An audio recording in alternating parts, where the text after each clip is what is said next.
Dashing through the snow in a one-horse open sleigh. But I say, why stop at one horse when you could have 2, 3, 4? All you have to do, make an excellent marriage, and you will find a stable full of horses and a gigantic sleigh full of magnificent Christmas presents. Elevate your Christmas with me, with Love Vanessa, the Yuletide version. You better not cry. I'll tell you why you shouldn't cry. Welcome to the wonderful Vanessa with Love Parfait Situation Remedy. Now, you know how it is when your parfait is plateauing. Your parfait lacks that Christmas zhuzh. You think, how do I bring that nativity feeling, that Redeemer, the Christ child liveth? How do I bring that to a parfait? And I will show you how to do it. The first thing you must do, of course, is invest in a jar of this magnificent confiture, which is what I call it at home when I'm just hanging out with my royal prince. Well, that's what I call him anyway. This confiture, this jam, and you will see that it is my own special brand with Love Vanessa raspberry jam. Each raspberry personally harvested for your eating delectation by one of my serfs or villains on my Montecito estate. Now, this jam will set you back something in the region of £29.37, but you will find every single centime is worth it as it sparkles in a Christmassy way on your taste buds. Now, how do I transform my parfait, my communal garden parfait? Let me show you. I begin with what you in the United Kingdom might call a yogurt, which I find rather strange. Sounds a little like a yodel. High on the hill, said a lonely yogurt, leo, leo. Of course, we call it yogurt, and I think you'll find that's the more refined pronunciation, yogurt, every step of the way. Yogis love it. Yogi Bear loved it. Yogurt, yogi, yogi, yogurt. Now we start by spooning a little of a fairly pedestrian yogurt into an attractive vessel. I have chosen a champagne flute. I have chosen an exquisite crystal. As you can hear, you hear that ping? That means it's real crystal goblet. So we take a little of the yogurt and deposit it thus. And then we think, as we always do at this time of the year, not about the poor, not about the disadvantaged, because that really does sully one's day if you spend too much time thinking about that. It's just a great big buzzkill, let's face it. So we don't do that at all. Absolutely not that. What we think about instead is elevate, elevate, elevate. Bring some shine, bring some regal glamour to our Christmas. So we've begun with the rather utilitarian yogurt. We then begin slicing some fresh fruit. I'm very, very keen that other people should eat fresh fruit as often as possible. I'm not very keen on eating myself at all unless I positively have to pretend to be eating some of my £29.37 jam. But if I don't have to do that, I try never to eat at all. It's the only way, unless you're going to invest a great deal of your husband's money in the weight loss jabs, of course, which is another very smart way of shedding those surplus pounds pre-Christmas.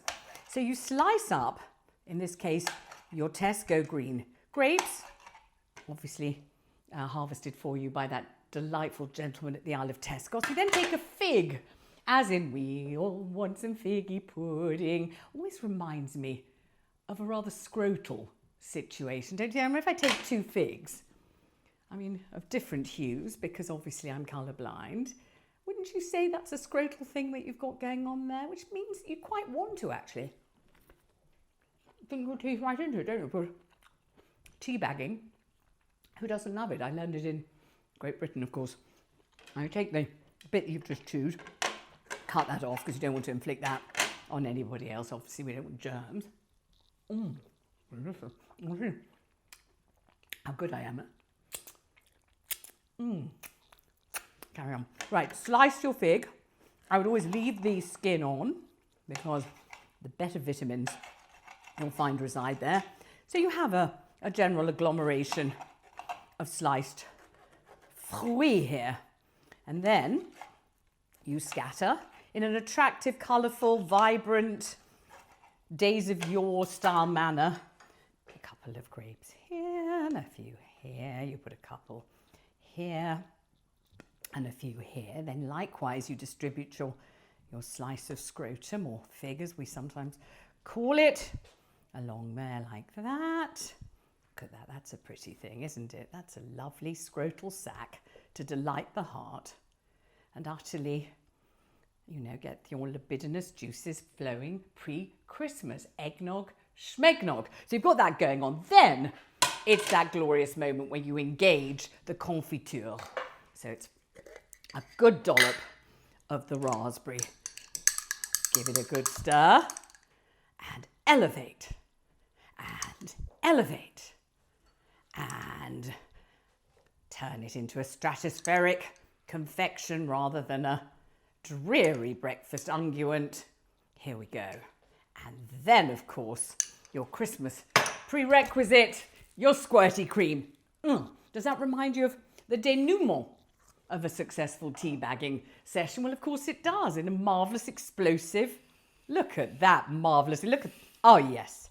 Takes me back, what, to this morning actually, but does that make me sound just a little touch Greg Wallace? To recollect my morning activities for your delectation. And then we take these wonderful, esoteric, Art Nouveau. I call them Art Nouveau because I'm not really sure what Art Nouveau is, but it always makes things sound even more elevated. They are gingerbread flavoured and shaped sprinkles, and simply adorn, adorn, adorn. And hey presto, your parfait situation is saved.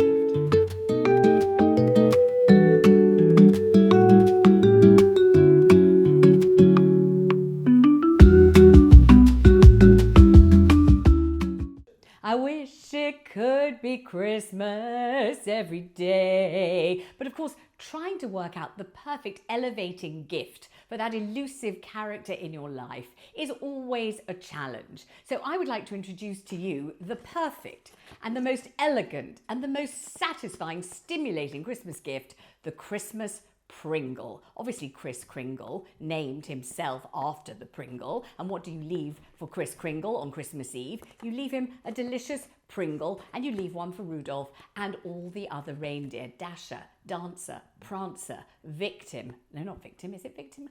Can't remember what it is. Anyway, all of them. Give them all a Pringle. But how do you elevate your Pringles and make them even more Christmassy than the people at Pringle had ever imagined they could become? Let me show you. This is what you do.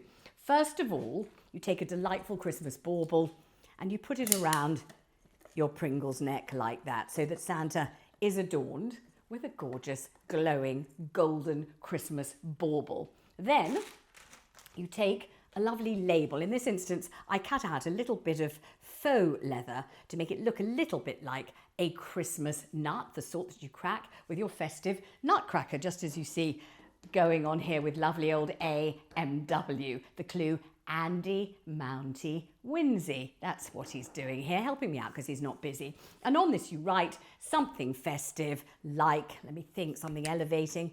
How about miraculous Christmas? How about that? Miraculous Xmas with love. Vanessa.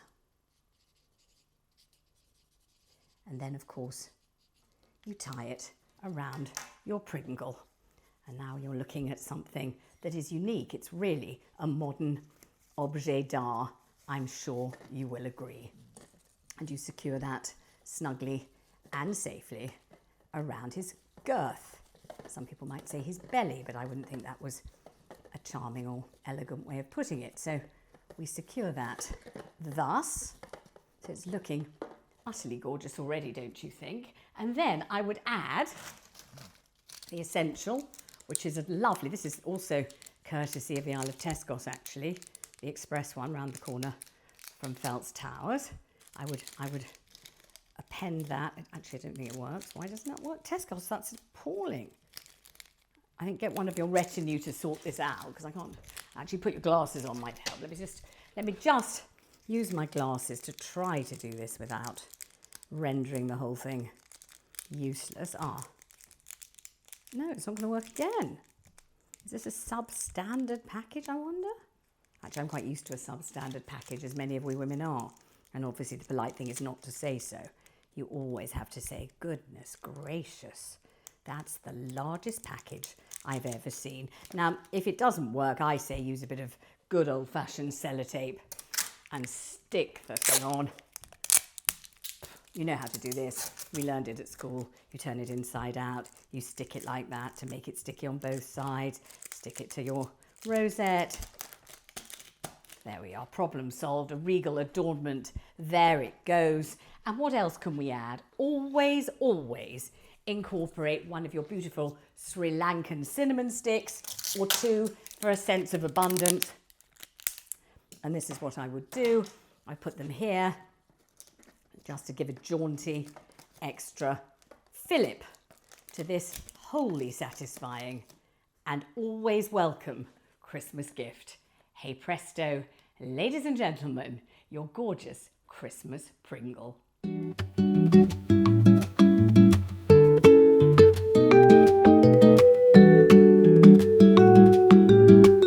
Why would I even ask you, are you hanging up your stocking on the wall? Well, I know the answer is of course you are. Yes, you are hanging up your stocking, but how do you elevate the wall? How do you elevate the stocking? And I thought I'd begin simply with my own collection of festive hold-up stockings. I thought, you know, some people among you, I mean, you have texted me, mostly gentlemen, a few ladies of a curious variety, have been in touch to say, Vanessa, you know, what are you wearing under your dress?